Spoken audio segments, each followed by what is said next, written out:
At dahil buwan na naman ng Pebrero, mararamdaman ulit natin ang simoy ng Panagbanga Festival. At syempre, hindi kumpleto ang Panagbanga kapag walang shawarma.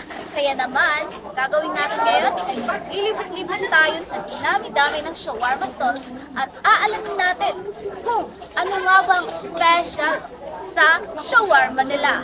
Ano bang hinihintay natin? Ating bukayan!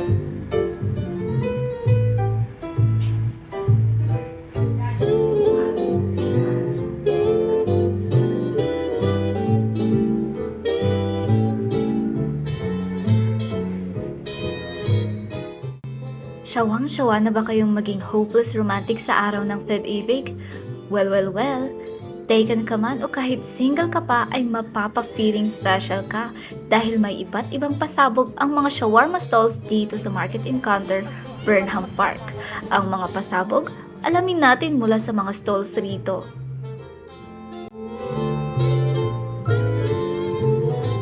Yung special po namin is number 1 is nachos, saka yung overload namin na shawarma rice. Anong meron po sa kanila? Saan po? Anong meron po sa kanila? Meron sa nachos namin kasi na may kita nyo, loaded na, saka sa overload na meron tayong egg, saka dalawang 2 pieces of chocolate.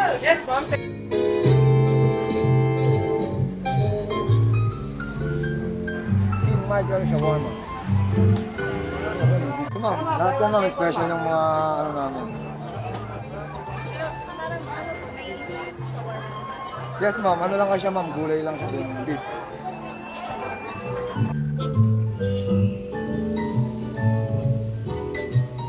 Ako si Laika Kapsula para sa Herald Express.